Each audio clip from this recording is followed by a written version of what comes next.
Thank you.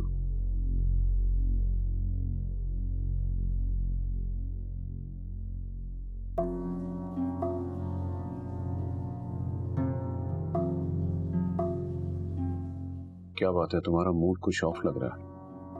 खैरियत? नहीं, मेरा तो मूड ऑफ नहीं है।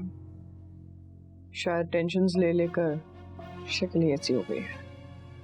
क्या हो गया समरा? हर बात तंज करके क्यों करती हो? सीधी तरह बोलो, बात क्या है? क्या बात करो? फायदा क्या है बात करने का?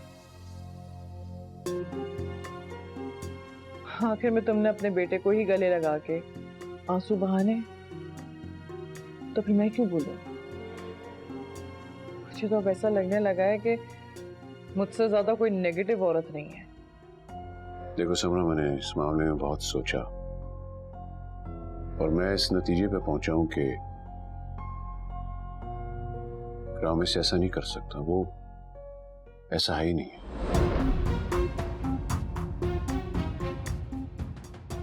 तुम्हारा मतलब है कि मैं झूठी हूं और उस पर इल्जाम लगा रही हूं?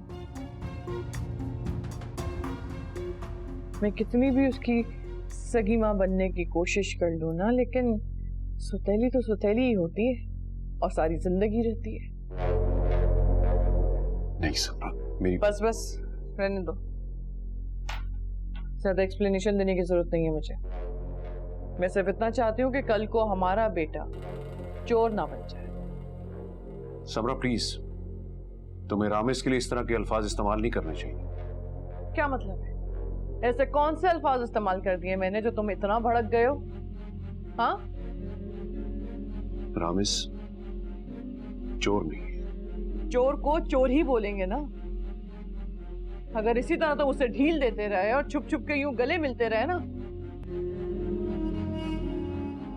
तो आज चोरी की है, कल को डाका डालेगा। एनफ, बहुत हो गया। तुम अपनी हदें पार करती जा रही हो। मत भूलो कि रामेश मेरा इकलौता बेटा है।